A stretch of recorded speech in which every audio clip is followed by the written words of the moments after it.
ശ്രുതി, കഴിഞ്ഞ ദിവസം നമ്മൾ ഒരു വാർത്ത റിപ്പോർട്ട് ചെയ്തിരുന്നു. പാലരുവി എക്സ്പ്രസ്സിൽ ഉൾപ്പെടെ കോച്ചുകൾ ഇല്ല, യാത്രക്കാർ വളരെ അധികം ദുരിതത്തിലാണ് എന്നുള്ള ഒരു വാർത്ത. ഇന്നിപ്പോൾ അതിൽ ഒരു ഫലമുണ്ടായിരിക്കുകയാണ്. പാലരുവി എക്സ്പ്രസ് ട്രെയിനിൽ കോച്ചുകൾ വർദ്ധിപ്പിച്ച് റെയിൽവേ.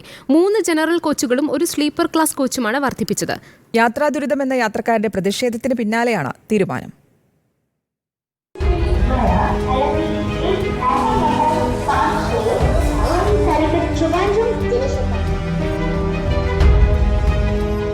കൊല്ലം കോട്ടയം ഭാഗത്തു നിന്ന് എറണാകുളത്തേക്ക് പാലരുവി എക്സ്പ്രസ് ട്രെയിനിൽ വരുന്ന സ്ഥിരം യാത്രക്കാരുടെ പ്രതിഷേധത്തിന് പിന്നാലെയാണ് 4 കോച്ചുകൾ റെയിൽവേ വർദ്ധിപ്പിച്ചത്.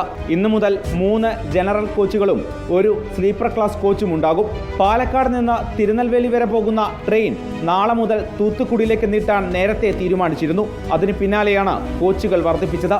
എന്നാൽ കൊല്ലം കോട്ടയം ഭാഗത്തു നിന്ന് എറണാകുളത്തേക്ക് രാവിലെ മെമു പാസഞ്ചർ ട്രെയിൻ സർവീസുകൾ വേണമെന്നാണ് യാത്രക്കാരുടെ പ്രധാന ആവശ്യം. തിരുവനന്തപുരത്ത് നിന്നുള്ള Venad express Ernakulam south station ഒഴിവാക്കിയതോടെ പാലരുവി എക്സ്പ്രസിൽ തിരക്കേറിയിരുന്നു. വേണാട് പാലരുവി ട്രെയിനുകൾക്കിടയിൽ 1.5 മണിക്കൂർ ഇടവേളയുള്ളതിനാൽ യാത്രാക്ലേശം രൂക്ഷമാണ്. വന്ദേ ഭാരത് കടന്നുപോകാനായി പാലരുവി എക്സ്പ്രസ് മുളന്തുരുത്തിയിൽ അരമണിക്കൂറോളം പിടിച്ചിടുന്നുമുണ്ട്. റിപ്പോർട്ടർ, കൊച്ചി.